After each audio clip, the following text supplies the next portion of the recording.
Sandproof Brewing Company. I don't have a stutter, I just act like it. What's up, you guys? You guys are such good sports to have us. Like, if we weren't here, you could drink and not talk to the person you came with in peace. You could.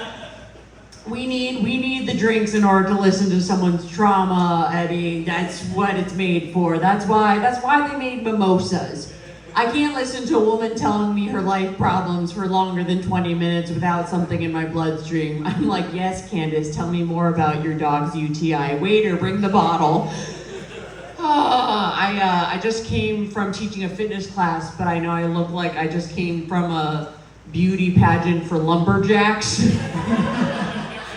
You know what? You go where you feel pretty, okay? Which I suspect is why most of you are here. Good.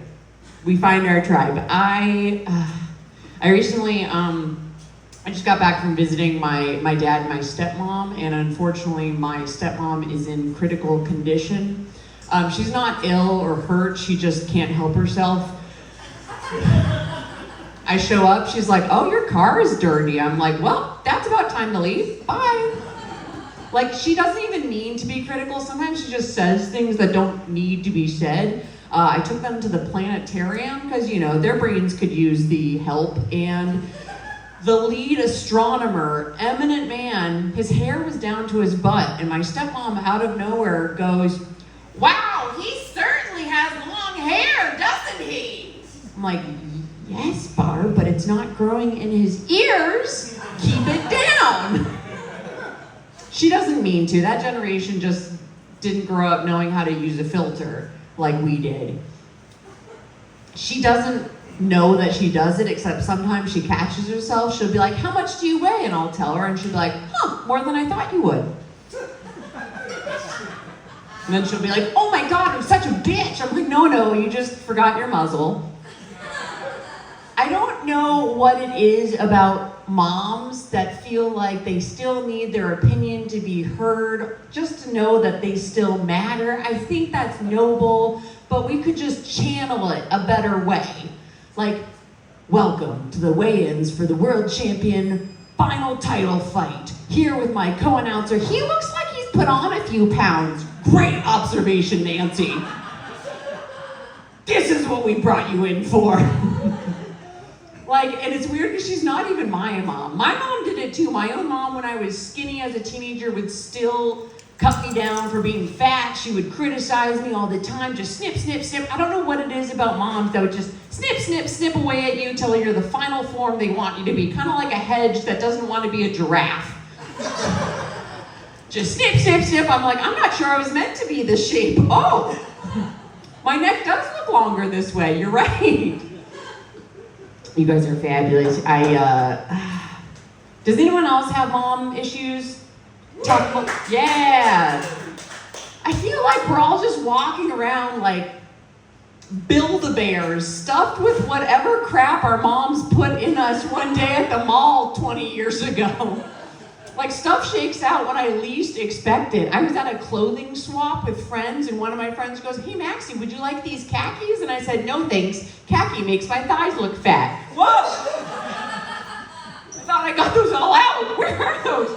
Like, I have sprayed for roaches in my apartment that come back less frequently than my mom's voice in my head. I'll be getting ready for a date. I'll look in the mirror and be like, wow. You're wearing that, you little slut? The guy's outside my door with the mouth spray, like, I'm inside my door with the rage, just like,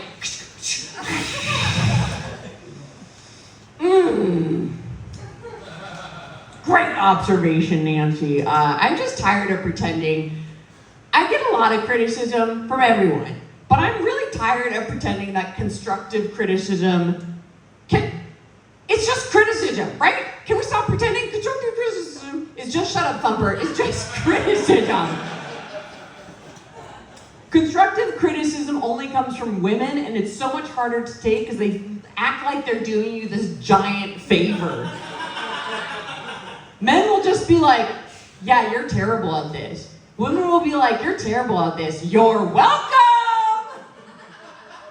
I have clients at my gym who feel totally fine giving me feedback. They're like, that was a really not good class. And I have to take it so graciously, like, oh, thank you for the suggestion. They're like, you should quit. I'm like, right on it, okay. I feel like it's just an excuse to say something absolutely devastating without looking like a bad person. Because you can get away with saying anything in the spirit of constructive criticism. You can be like, you are an absolutely ugly piece of shit, Thumper. What? You can't take any constructive criticism? I hate it. It's like burning someone's house down and then being like, what? You can't take a little constructive renovation? Oh. The construction part of that just makes me think, like, there's no building up. The hammer is just tearing you down. Guys are like, women don't know what they're doing with a hammer. No, she knows exactly what she's doing. I feel like maybe that's why there are more women in construction. They just never got past the steamrolling phase. Weren't you guys supposed to build a house 2 years ago? Yeah, we just got stuck in demolition mode. It's our favorite part. We couldn't help ourselves. Thank you. I've thought about the fact that, like, it's meant to do good, constructive. It's supposed to build you up, but it just leaves you feeling like shit. Now, reconstructive, I feel like that I can get on board with. A woman has reconstructive surgery on her titties, builds her up, and she feels like $1 million after that. So from now on, I'm only accepting reconstructive criticism. Thank you very much. Thank you very much. That means someone else comes up to me and says, hey, we got a few things to work on, but don't worry, I'm gonna do all the hard work, and you're gonna wake up tomorrow ready to wreck some homes. That's right, now I know my worth is right here, in your heart, in my double G's. Booby joke, yep, that's the only thing that made you look up, a booby joke. Boo, boo, boo. I do get a lot of compliments, but sometimes I can't trust them. Because, like, I did this to my hair, and all my girlfriends love it, but I can't tell if they love it or if they just don't want to ask what's wrong. Because all my guy friends, guys, to your credit, you might be bad at noticing haircuts, but you are great at noticing red flags. Every guy friend I have seen since doing this has been like, whoa, are you okay? All my girlfriends are like, love that for you. I feel like they either don't see the mental distress, possibly, or they just don't want to deal with it. You've seen them with every statement haircut like it's a style victory rather than a cry for help. Ooh, look at Tina. She got that statement haircut. She got a bob. I think the statement is help.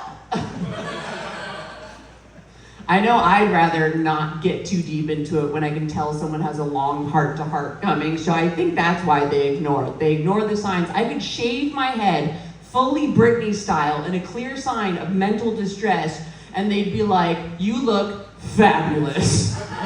I could cue ball myself like, you, sir, and they'd be like, really brings out your cheekbones. Exactly. I feel like my girlfriends won't give it to me straight. However, all the moms of the world will. Went back to my fitness studio after that haircut. They're like, it makes you look like a lesbian. Great observation, Nancy. If you guys can't tell, I do like praise. I do like praise. Did you like me yet? No, okay. But I can tell I'm a different generation because all these Gen Z girls, they complain that guys are love bombing them, that it's this terrible form of abuse. I'm sorry, I don't think I'd be a victim of love bombing. I would be a willing participant. I run into girls who've just broken up with a guy. I'm like, oh, what happened? Well, he was love bombing me. Oh. Can I have his number? Because I feel like all you need to not get love bombed is a healthy dose of self-awareness. She's like, he told me I was the most beautiful thing he'd ever seen. And I'm like, oh, sweetie, both know that's not true.